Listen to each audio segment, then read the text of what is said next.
শুভ দুপুর বন্ধুরা, সবাইকে জানাই আমার ভিডিওতে স্বাগত। আজকে আমি নিয়ে চলে এসেছি কয়েক রকমের সবজি ভর্তার রেসিপি করব।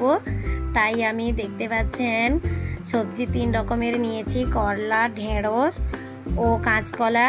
এগুলো সেদ্ধ করে নিয়েছি। এরপরে আমি কুচি কুচি করে পেঁয়াজ কেটে রেখেছিলাম। পেঁয়াজকে আমি এমনি ভেজে নিয়েছি, বেশি কড়া করে ভাজিনি, তুলে নিয়েছি। এরপরে আমি চলে এলাম ভর্তা করব। এই যে দেখতে পাচ্ছেন সেদ্ধ করা কলা আমি ছাড়িয়ে নিচ্ছি। ছাড়িয়ে নেওয়ার পরে পেঁয়াজ নিয়ে নিব। পেঁয়াজ নিয়ে নিলাম। এরপর দিয়ে দিব 2টো শুকনো লঙ্কা,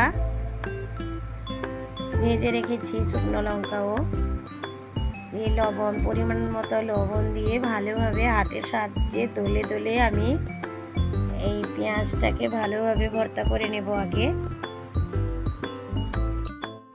লঙ্কা ও পেঁয়াজকে ভালোভাবে আমি দলে নিচ্ছি। দলে নেওয়ার পরে আমি এর মধ্যে দিয়ে দেব বেশি পরিমাণে একটু সরষের তেল।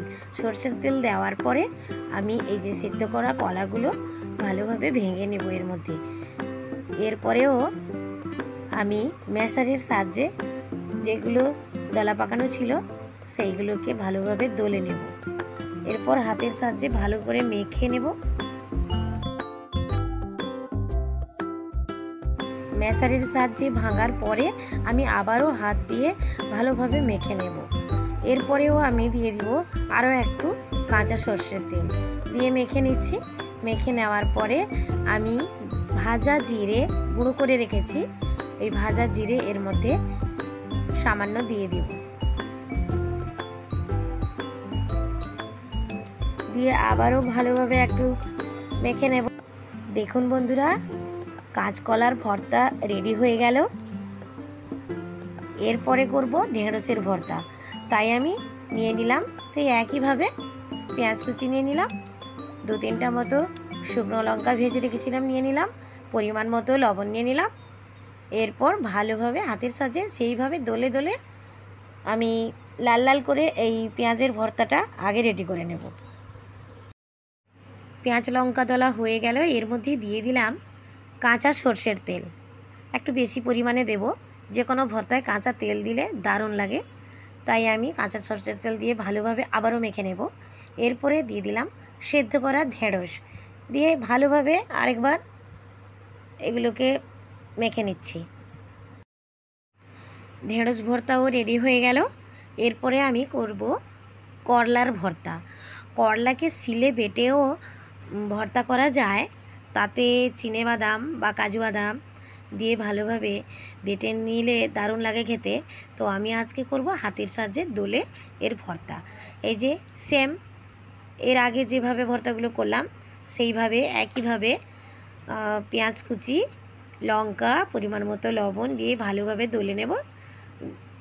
নিয়ে এই যে সেদ্ধ করা করলা রেখেছি, তার জল ভালোভাবে নিংড়ে বের করে দিয়েছি। এরপর এগুলোকে দলে নেব সেই একইভাবে। তরকারি দিয়ে যতটা খেতে ভালো লাগে না, কিন্তু বিভিন্ন রকমের ভর্তা দিয়ে খেতে দারুণ লাগে, তাই না বন্ধুরা? আমার তো খুবই ভালো লাগে। আপনাদের কেমন লাগে বলবেন। আর ভর্তাও রেডি হয়ে গেছে বন্ধুরা। এরপরে আমি খেতে বসে পড়ব। প্রচুর খিদে পাচ্ছে। সকাল থেকে স্কুল গেছিলাম, সেই যে ভুসির শরবত আর বিস্কুট খেয়েছিলাম। তারপরে এই রেসিপিগুলো করার আগে আমার হাজব্যান্ড আমাকে ORSL এনে দিয়েছিলেন, সেইটাই খেয়েছিলাম, আর কিছু খাওয়া হয়নি। এখন দুপুর 1:30 হয়ে গেছে। আমি এইসব রেসিপি রেডি করে নিয়েছি, আর বাড়িতে এইসব রান্না হয়েছিল। খেতে বসে পড়ব। তো আজকের মেনুতে আছে দেখতে পাচ্ছেন আম, লোটে মাছের টক, পুঁই শাকের চচ্চড়ি, মুরগি মাংসের ঝোল। এছাড়াও এই যে 3 রকমের ভর্তা রেসিপি করলাম। আজকের এই ভিডিওটি আপনাদের কাছে কেমন লাগলো বন্ধুরা অবশ্যই জানাবেন। পারলে লাইক, শেয়ার, কমেন্ট করতে ভুলবেন না। ভালো থাকবেন। ধন্যবাদ। টাটা।